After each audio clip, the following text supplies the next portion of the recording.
Hi everyone, thank you for your patience. Sorry about the delay. My name is Jasmine Kaur, and I'm the director of the film Remembering Maple. I'd like to start by thanking SFU for inviting us to screen this here again.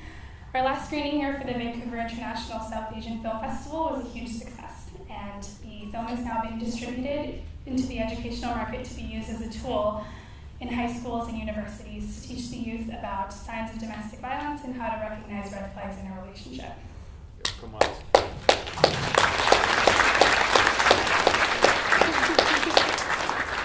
Secondly, thank you all so much for being here. It's March 4th, Maple's birthday. She would have been 26 today.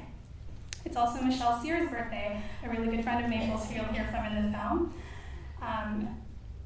It's also my birthday. Maple and I were coincidentally born on the exact same day and year. Because of that, in researching the story, I always felt like I had this connection with her, even though we had never met. In learning about her, I was so inspired because she was going after all her dreams. And in a way, it gave me more drive and determination to chase mine as well. And I'll always be thankful to her for that. It's incredible to me that we sold out our last screening at VISAF in November and that so many of you are joining us here today. Your presence here is part of a larger movement of people saying that we will no longer stand for domestic violence, violence against women, gender inequality, allowing such easy access to guns. It wasn't easy for me to make this film, but I wanted to do my part to speak about these issues. Look what's happening around the world with the Me Too movement. People are now feeling more empowered to share their stories, and it's really making an impact. If you're in a situation like Maple's, or you see this happening around you, do not be afraid to speak up ever again. We are all listening. As a filmmaker, I did what I could to amplify the voices of Maple's friends and family in order to continue the conversation about these issues. So please do your part as well. We have to keep raising awareness and taking action to prevent tragedies like these from happening again in the future. Happy birthday, Maple. We're all thinking about you. Hi, I'm Frank Cheng. I'm the Media Relations Officer for the Integrated Homicide Investigation Team. And first of all, let me just say what an honor it is for me to be here to represent IHIT. And thank you to Jasmine and Rosie and the whole entire Batalia family for extending the invitation to IHIT. And I bring greetings on behalf of the over 100 investigators and support staff of IHIT. And I congratulate Jasmine and all your supporters for this incredible documentary that we're about to see. And I'm sure you're deserving of all the awards and accolades that you've received thus far. Now, I joined IHIT in 2012, a year after Maple was murdered.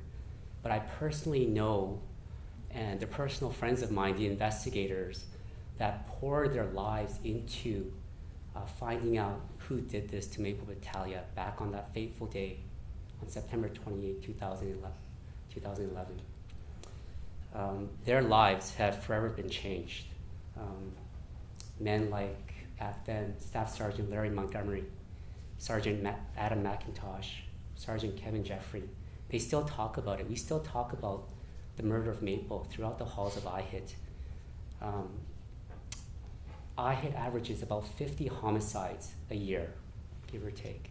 Sadly, 50 tragic lives taken from their family and friends every year throughout the Lower Mainland.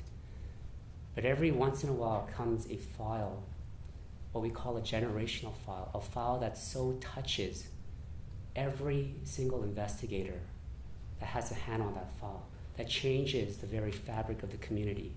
Such was the case with Maple Batalia. We still talk about it, we still honor her name, and we still make documentaries, and we still think back. And really, all the issues that Jasmine talked about are still important issues, and Maple is a champion of those issues. Now, since Maple's murder almost 7 years ago, there have been hundreds of homicides throughout the Lower Mainland, and some eerily similar in circumstances to Maple's tragic case. These homicides originated from a pattern of violence in relationships. violence in relationships between 18-year-olds, 19-year-olds, grandmothers, 80 years old, 82 years old, grandfathers murdering one another. The problem of violence, unfortunately, I don't have an answer. Myself and my colleagues, we investigate these homicides. We try to find people who are responsible for them, bring them to justice, bring them before the honorable courts and prosecute them, and hopefully they deserve a sentence that's fitting to the crime. That's what we do. When we're asked, how do we stop them? I don't know. These are questions that I pose to you, and this is partly why you're here today. Now I see before me a lot of young faces, and the problem of violence is a societal problem, agree? It is not just a police problem. Again, we can prosecute, investigate these files, but it is everyone's problem.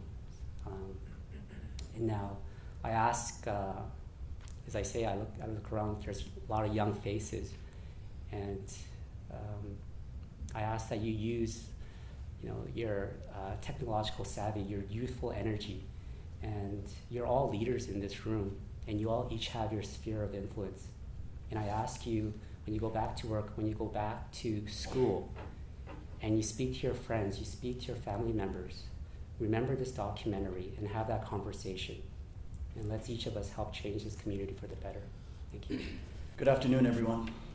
As introduced, my name is Cal DeSange. I'm the CEO of Kids Play Foundation. In addition to that, I'm a detective with the Vancouver Police Department who has worked in the domestic violence section. Thank you very much for tremendously inspiring words.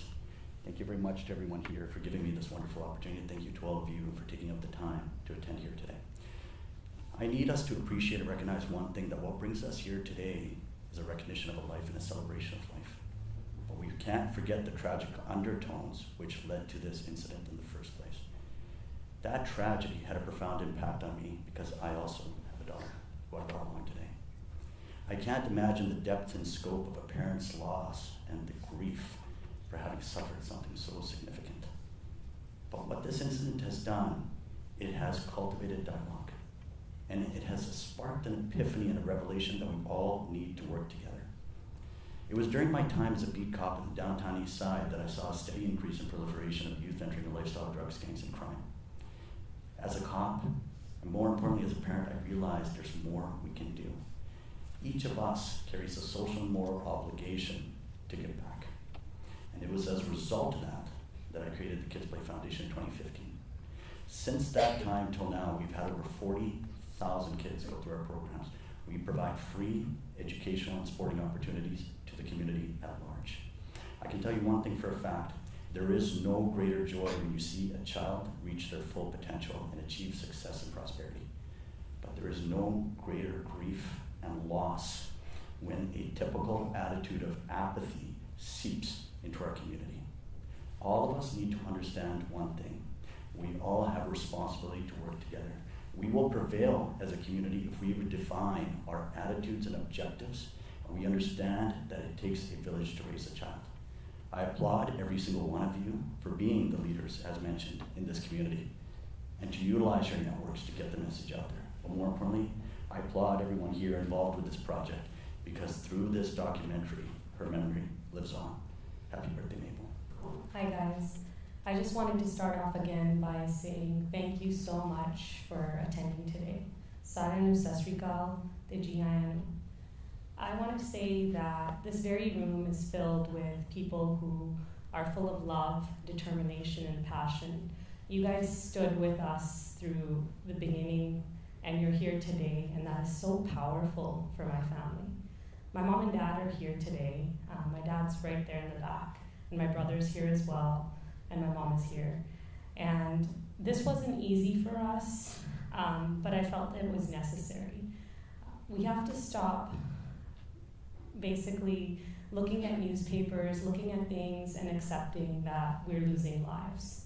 So that's why me and my family took this stance, because we lost Maple, but I refuse to lose any other young people to violence, to anything bad. Everyone here deserves to live their life to the fullest. No one has the right to take a life away. And that's our ultimate message to the community, to everyone. is we need to come together and help people. We need to take responsibility and ownership. We are the younger generations, the older generations. All of us have to come together to help save our children, save our future, and make a commitment to ourselves that it's our responsibility as well. So with that being said, I also have a special family here today that was deeply impacted by violence, and I'm just forever grateful that they are here today, even in their suffering. And I want to honor Kristen's family. They're here with us. We tragically lost Chris in January on Granville Street, outside of Cabana. He was basically just trying to stop a fight. He lost his life. He was stabbed just for basically stopping a fight. I'm not okay with that. I'm not okay with anyone losing their life to violence.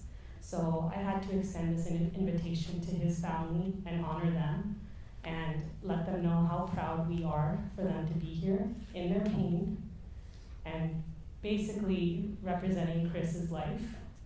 We can't bring Maple and Chris or any young lives back, but we can stand with this family and other families and support them. So I would like to invite Kristen's sister, Jessica Bullard, to the stage to say a few words with Simran, my cousin, alongside her. Thank you, guys. First of all, I'd like to thank the Batalia family for inviting us to speak today, allowing us to give my brother Chris a voice. My brother was 7 years younger than me, so I remember it quite vividly. September 5th, 1994. It was Labor Day, the day my brother was born. My dad woke me and my sister up to tell us the exciting news. I'll never forget his face of pure excitement and gratitude. He had a grin from ear to ear. Our family was complete. This is a reality that will never be felt again. January 27, 2018. Another day I will never forget. My brother, the light of our life, the light of every room, the life of every party, who was stabbed and killed on Granville Street. How could this be happening to us? How is this possible? He just went to work. My brother lost his life trying to help others make it home safely. I ask myself every day, why? Truth of the matter is, there is no reason. Truth of the matter is, there is no reason. I didn't just lose my brother that day. I see my parents die over and over again, every day. It was the death of my family, the death of who we were. It changed everything. My family is broken. All we think about is all the milestones he will miss, how we will not make any more memories together. All we have are pictures and videos. So much was ripped from underneath us. All we can do now is keep his name and memory alive and try to make the necessary changes in our community and stand up and speak against violence so no other family has to go through what we are going through. Thank you. Sorry, guys, it's still not easy watching this film and being here on her birthday and knowing that she's not here. But I hope that you guys go home today and you take whatever lesson you learn from this film, this event, and her life, and you implement it in your daily lives. Don't go home today thinking that we don't contribute or are responsible for our country, our community. We are responsible, and it's our job to help others. It's our job to stand up for others. And we can't continue allowing our young lives or any lives to be taken due to violence. So we need to come together, and I'm not gonna give up or stop until we all work together to end this. And I plead you guys to do the same. We need to stand up for each other. and we need to ensure that everyone lives their life to the fullest. With that being said, I want to make a special announcement. Seeing that we do all of these different fundraisers and events to raise awareness, but also to help give back for the causes mentioned. SFU Surrey, the Memorial Scholarship that goes to young students pursuing health sciences. That's exactly what Maple was pursuing here. And at Emily Carr for students pursuing the arts. We have someone here in the audience who does not want to come on stage, but I want to honor him for his tremendous support. Dhaliwal from Legendary Developments. He's sitting right here. This man is amazing, and he's contributed today. Maple would have turned 26. He's contributed $26,000.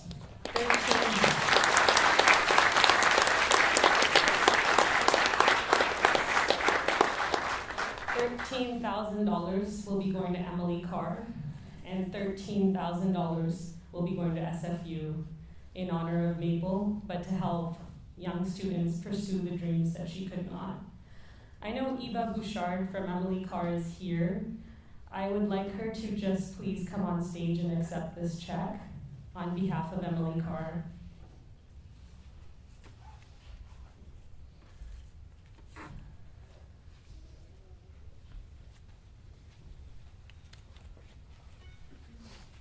Yeah, this is pretty amazing. Thank you so much.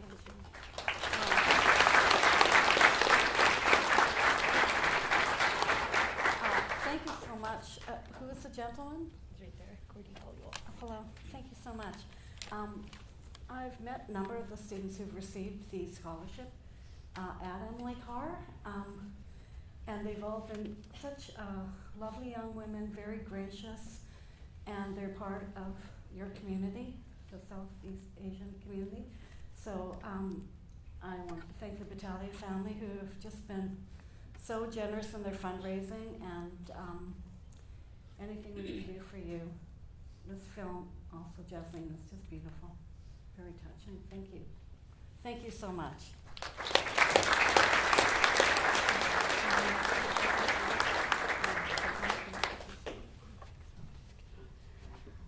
With that being said, I would also like to start off a community discussion on violence. We want to give you guys the mic for anyone who wants to say a few words. Please feel free to do so. I was Gary. I was 100%, I was Gary. I remember being super privileged. I was the oldest male in my family. The world belonged to me, that's how I felt. From a young age, your parents are always telling you, you're the one. You mean the world revolves around you as a South Asian male.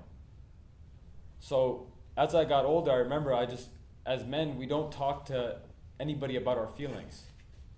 I never had anybody to go to when I was feeling sad or angry or anxious or depressed. I had no one to go to. And I remember that compounds. So when a guy like Gary sees Maple at Tim Hortons and he goes and he punches this guy, he leaves, and what happens is he's just thinking about this over and over and over again in his head, like, yo, what's happening? Yo, is she with this guy? His head is just compounding. And then it all explodes. And as a guy, that's the biggest thing. We need to open up, and we need to be vulnerable. We need to start talking about things, man. That's what's happening. You have Chris getting killed on Granville, man. I spent so many nights in Granville. You know how Granville is. You go there, everybody's stunting. Everybody's fronting. We don't talk about our emotions. We have a wall up, and things compound. And I think that in Surrey we have this problem, and as men we got to start having discussions, maybe hanging out together in rooms, talking about our feelings. Because one thing I realized, I just came back from India, is that over there, men don't talk about their feelings with their father. Right? I have two sisters. My mom's a very strong woman. My sisters, they talk to my mom about everything. Me and my dad, it's hard for me to tell him I love him. We just talk smack to one another. You mean it's hard for me to tell the guy I love him? When I tell him I love him, it's just really, really weird. And I think that's the thing, man. As guys, we got to start opening up and saying, you know what, man? I just had a bad day. I just had gotten to arguing with my girlfriend, man. Yo, can we talk about it? Because when I went to school in Bellingham, when I went to school there, I wanted to kill myself because I didn't have anybody to talk to. But what happened was there was these 4 dudes that showed up randomly in my life, and every night they came over to my apartment, and we talk about life. That was the thing that kept me going, man. We just talk about life. So as men, that's the only thing I can talk about. I know what it feels like to be a female, but as a guy, we got to start talking, man. We got to start having these conversations. There's so many kids in Surrey that are just alone, that are going into gang violence, that are shooting one another because they don't have anyone to talk to. They don't have anyone to express themselves to. And they feel like they're alone, man. You're not alone. I'm just here to say that. You are not alone. Whatever you're going through, you're not alone. And if there's anything that I can help you with, hit me up, man. Be vulnerable. Talk about your emotions. Love you all. Thank you. Hi, everybody. Thank you so much for sharing that. I collect my thoughts for a second. So, my name's Annie Johanna. I'm a secondary school teacher just up the road, L.A. Matheson Secondary. And I want to say that I want to bring this to my school. I want to bring this to every school. I do community organizing. I teach things like social justice. We need to be talking about it, so I'll talk to you afterwards. I love all kudos to you for what you're doing, the scholarships, everything. You're showing solidarity. In this pain, you're stepping up and you're showing that solidarity. We have to realize this affects every community, as Barinder Rasode said so well, right? There are 4,000 missing and murdered Indigenous women. There's lateral violence, so literally within communities that this is happening. And I think as a secondary school teacher, as someone that can reach out to the youth and get them together to talk about things, we need to stop thinking that this is only one culture's problem. We need to stop thinking that, well, as long as my culture is okay, I'm sorry, I'm going to use bad language, but, screw that other community. Stop, we have to stop believing in stereotypes that lead to this. Because when guys get together, when girls get together, whatever genders get together, and they start talking smack about another culture, that leads back. That leads back to their own women, their own community. And I don't think we quite realize that the roots of this problem are not South Asian, they're not Indigenous, they're not Canadian, they're not white. They're very much rooted in, again, what was said before, that idea of gender, that idea of sharing. We need to be comfortable in doing that. So I want to promise you that as a teacher, with all that I do, to do more, to reach out to those youth, as a female to male, male to female, whatever, that we need to do that. We need to follow your example. So thank you for doing that. And Maple's name lives on, and I hope that no matter who suffers through this, that we work on this together. We should never let ourselves fall to this idea that, that's that culture, I have enough on my plate. Because you know what? Look at how much you have on your plate. What can we do to help you? What can we do to help all these women? What can we do to help all the men that are feeling such pain? And we have to get them there. So from kindergarten all the way up, and just thank you so much. I just really wanted to end on that note. Hi there. I wasn't planning to speak, but feels it's like a good crowd to talk to. My name is Sonia Dior from Global. I'm sure some of you know who I am. And the reason I wanted to share a few words is, number one, I've lived here for 6 years, and I joined the broadcasting industry here 2 years ago, about 2 years ago at Global from CBC. And the first story that I covered was interviewing Maple's parents, and it was a story that really impacted me, and I was really grateful to them for allowing me to come in and share their very personal, very emotional story. And sorry, my voice is shaking a bit because I'm sure all of you are feeling the emotions after watching that documentary. One of the things that I always did in nearly 20 years at the BBC back in the UK was use my position not just to reflect what was going on in the community, but one of my personal passions is always to try and use that platform to highlight issues. I do gravitate towards South Asian issues to highlight the problems, get those conversations going, raise awareness, and through that, not me, but you, then create a sense of change.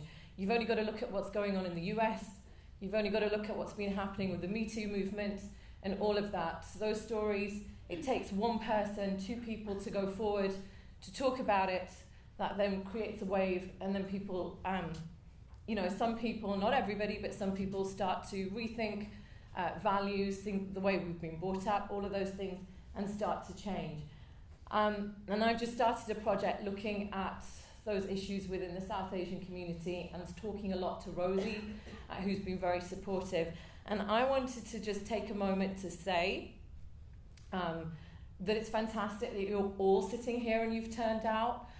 That shows to me that you are passionate not only about cases like this, but about change as well. I will stick around after the event. My biggest struggle, challenge, is I can't believe how many people behind the scenes talk about change and talk about, like, everyone knows things that are wrong. Everyone knows, from family to the way we're brought up, the cultural issues. We all know it because we're all part of that culture. But my biggest challenge is people are so afraid to talk about it openly. And I would urge you to go beyond that, because things are bad here. There is a crisis. This is a bigger problem. Violence it affects everybody from all backgrounds, but the way I look at it, I see it as a bigger problem with our community. And I think that the fact that people are not talking about it more openly is just letting it continue, because those that are involved are like not being that challenged. So if you feel you have something to say and you want to contribute and you want that platform, come and speak to me, because part of my thing as a reporter is not just to report and reflect, but also to give you that platform to speak about how you feel and thus create some kind of change. Who knows where it will end up? If we can save 1, 2, 3, 4, 5 families from going down the wrong route, then my job is done. Thank you. Good afternoon, everyone. Some of you may know me, some of you may not. Just for those who don't, my name is Bhupinder Handal. Worked in the news business for a long time. I ran the Omni Punjabi News for a very long time, covered a lot of these stories. I was usually the silent guy behind the scenes who used to be the one who used to take some of the stuff in, and the reporters out in the field did a great job covering a lot of these stories. And I can't tell you how many times that we had to go to see the victims' families, cover stories of domestic violence, kids who were killed in gang violence, covering these stories on a daily basis. It wears on you. I'm sure the police officers in here would know how much cases like this wear on you and how you look at things and the perspective that you have. Thanks, Sonia, for coming up and speaking, because if you hadn't spoke, I probably wouldn't be here right now. And I think the reason for that is, I've been part of a lot of conversations, a lot of different conversations within the community, quietly. That's where I like to operate, quietly. And one of the things that I've quickly begun to learn is we all get our backs up against the wall pretty quickly. We're all pretty defensive. We all want to speak about our perspective, not so much wanting to listen to another perspective. Seeking out opinions that aren't necessarily things that are comfortable with us. We have to start listening to each other. We have to start listening to people who don't necessarily agree with us. We have to start listening to people who we don't see eye to eye with, and try to understand the other person's perspective.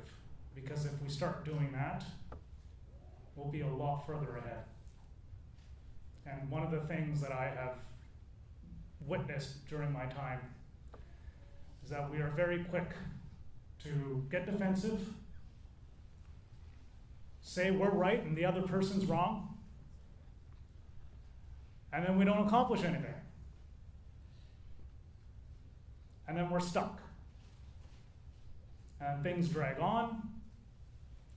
Issues don't get resolved because we're more interested in standing our ground and speaking our mind as opposed to potentially listening to the other side and trying to exercise some empathy.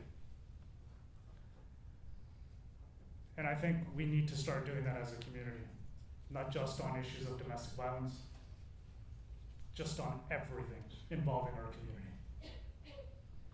So, if there's one message I would have for all of you, is that would be, take some time, think about things, and if you don't agree with the other person, try to find a way to have a conversation with that person and see if you can learn something, because that will help us go a long way. Thanks. Hi everybody. My English is not very good, but I try my best to speak. I have more pain the parents of Chris. I like people help me in the court case and everywhere for victim.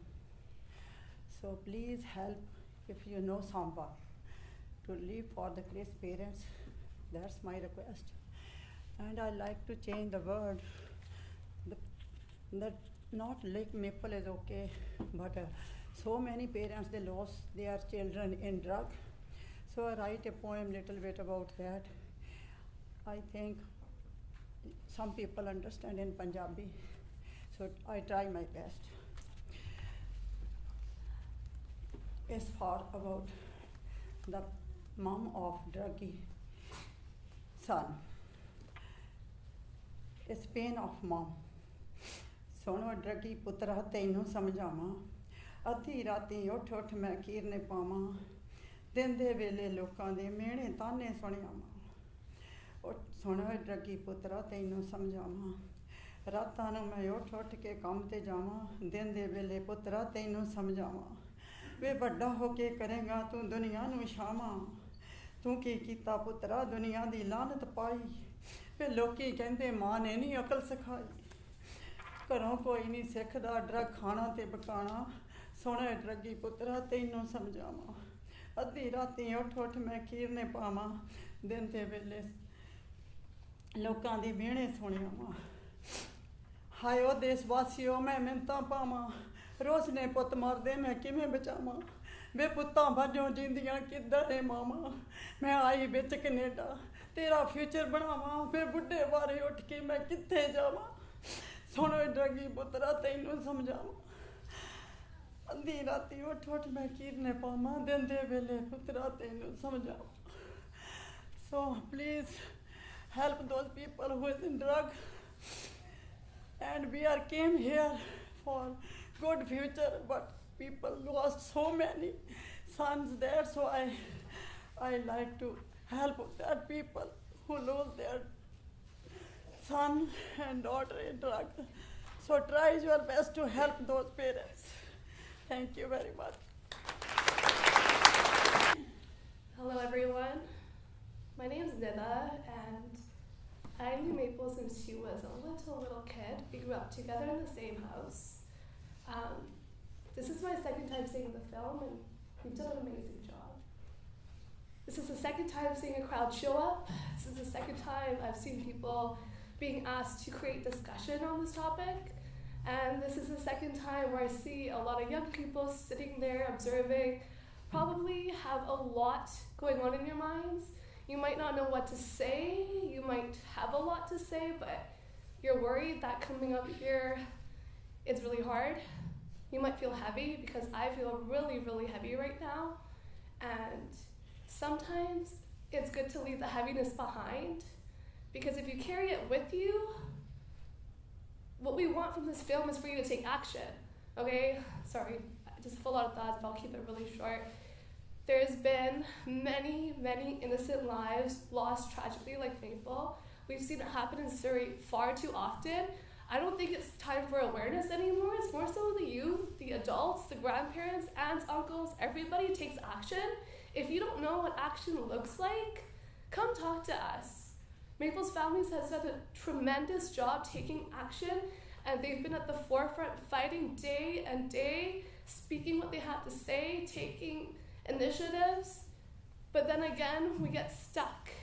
And I feel like there's a lot of young people in this room that may have been affected by violence, and if you're one of those young people, we are here to support you. You know, if you're not in this alone, we're here for you. We don't want you to be the next person that's Maple. We don't want to create more documentaries like this, right? And to make this a bit of a discussion, or just to show if you or someone you know has been affected by violence, just raise your hand. Yeah, there's a lot of us in the room today. It's not easy. It's never gonna be easy, but if you want to put the work in, get together with a group of people and do something, right? Awareness is great. Being a young person, we post on social media all the time saying this is what my thoughts are, this is what I plan on doing, but do we do anything? Not really. Do something, please. Speak up for a friend. You know, take a friend to a counselor. Take a friend to their parents. If you're a young man in this room today and you have friends, guy friends that are just struggling with their emotions, sit with them, validate their feelings. Okay, life's gonna be tough. We're gonna lose more people like this, as sad as it sounds, because stuff like this happens all the time. If you want things to change, it starts with you. Don't be that person that sits quiet anymore. Just don't. If stuff like this happens in your household, don't sit quiet. You'll lose your mom, you lose your dad, you lose your sister. Please don't sit quiet. Do something.